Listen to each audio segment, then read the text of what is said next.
Football leagues at the pinnacle of the sport are getting predictable, with the same champions every year, and this season is no different, as Bayern is leading in first, taking back their throne as the kings of Germany, and PSG are already starting to run away with the league for what seems like the millionth year.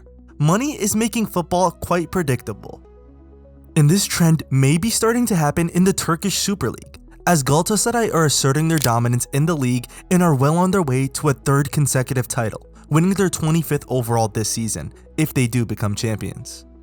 See, Galatasaray hasn't lost a single game in the league this season, amassing over 44 points, and they've already created an 8-point gap. And even though Icardi has closed out the season with an ACL tear, they still have a world-class striker in Osimhen, who is clearly too good for the Turkish league. And honestly, I'm starting to be worried about the future of the competition. See, just 3 seasons ago, if you were to ask me how balanced the Turkish league was, the answer would be that it was a pretty competitive league. As in 2022, Trabzonspor would win the title officially after 38 seasons, being the 4th different champion in a row, with the other clubs being Besiktas, Başakşehir, and Galatasaray. With 3 or 4 clubs aiming to win a title at the end of the season, the league was fun to watch. Like in the 2021 season, as you could see the table, Besiktas won the league on goal difference, while Fenerbahce ended up 3rd, just 2 points behind the league leaders. But fast forward to just 3 years and Galatasaray find themselves winning yet another title, while breaking a Turkish league point record, amassing an insane 102 points. And although they didn't win the title by a landslide due to Fenerbahce's also historic performance of 99 points, it showed the gap between even 3rd place Trabzonspor, who were 35 points behind them. I mean, being 3rd place was literally closer to relegation than winning the title. And honestly, there isn't a difference this year either, with Galatasaray proving time and time again that they are the best team in the league, already beating contenders Fenerbahce. But it wasn't supposed to be like this. See, this season started off with a shock.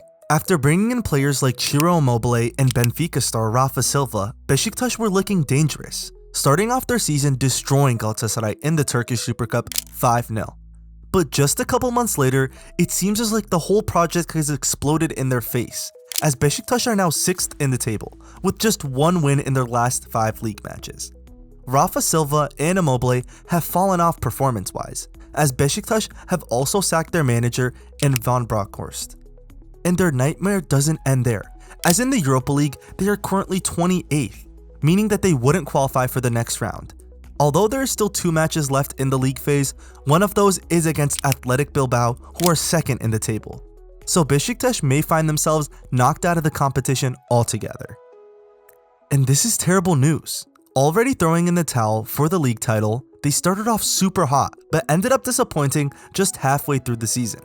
But what's even more worrying for me is their behind the scenes. See, their whole board just went on a resigning spree, including the president.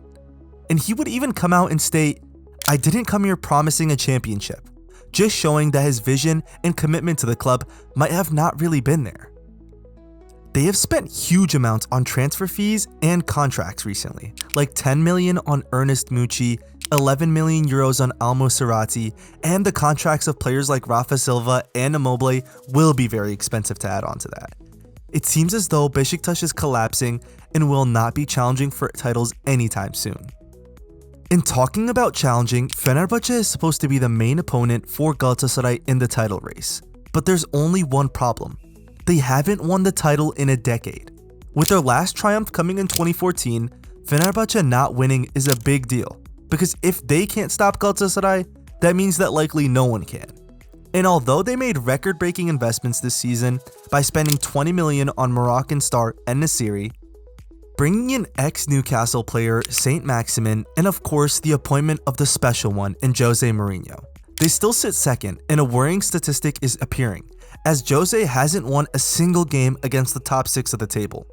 And even though he's currently having his 2nd best season based on points per game in the league in the past 10 years, it's not enough. I mean, it's clear to beat Galatasaray, you need to be perfect, as last season showed that, losing just a single match meant 2nd place for Fener. And with the gap already at 8 points, this might be it.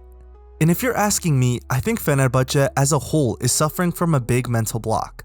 From the players who have forgotten the winning culture of Fenerbahce, to the staff and president Ali Koç, who keeps blaming the federation and saying there's a secret movement to hurt Fenerbahce. But the stats don't lie. I got this graph from Akıl Oyunu on Instagram, and it shows the amount of league titles before and after their current president came into power, and as you could see, literally everybody is eating good. As Galatasaray have won 4 titles, and Besiktas, Trabzon, and Başakşehir all won a single title respectively. Fenerbahce have only been Turkish Cup champions once in the past 10 years. But my problem with them doesn't end there. See, Ali Koç is making the club revolve around him, when it should really be the other way around. See, last season Koç thought it would be a good idea to send out his U19 squad as his lineup in the Super Cup match against Galatasaray, stating many things like the scheduling was unfair and the league was against them, and his usual antics. And of course, the 19-year-old would concede very quickly, as it took Icardi just 1 minute to score. But then the staff of Fener would pull the team from the game, abandoning the match and letting their biggest rivals win yet another piece of silverware while they didn't even try. This is terrible. It's creating a loser culture, and it's almost like saying, we're going to lose because everyone is against us, so why should we try anyways? I really hope for the sake of the league's parity that Fenerbahce get their act right quickly and get rid of their president, who is basically making himself the de facto dictator of the club, because I really don't think they will win a title as long as he's the one pulling the strings.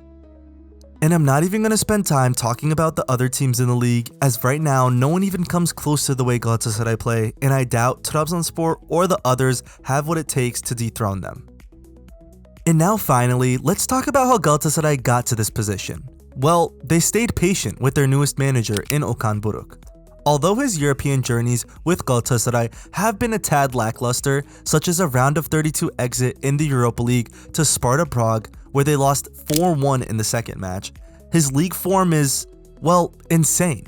Since he joined Galatasaray, he has managed 88 Super League matches, winning 73 of them, drawing 9 and losing just 6. This means that they have a win percentage of 82%. This is giving Bayern Munich vibes. And due to his league performances, the board is completely backing him, as Galatasaray would break the Turkish league transfer record by bringing in Norwich midfielder Gabriel Sara for 20 million, and the 25-year-old fits right into the system, making incisive passes and brings the ball forward. And with this striker being literal world-class star Osimhen, they are kind of an unstoppable duo. And not only that, but Sara is in practice every day, learning from Dries Mertens, who is one of the better attacking midfielders of our generation. And Sara isn't the only move they've made that shows they are thinking about the future, as they also brought in 21-year-old Elias Jalert from Copenhagen for 9 million. Their transfer policy has certainly gotten better, as they are investing youth back into the squad. And as their manager, Okan Buruk aims to bring a second Europa League title to Istanbul, as they currently find themselves 6th in the table. And we know that being in the top 8 automatically brings you to the round of 16. But one thing is clear. Right now, Galatasaray are just a good few years away from becoming the Turkish Bayern. With one of the largest fan bases in the world, if this continues on, we might not have a traditional Big Four. It may just be the Big One. So please, Besiktas, Fenerbahce, and even Trabzonspor, get your act together before this country becomes another nation with a predictable football league.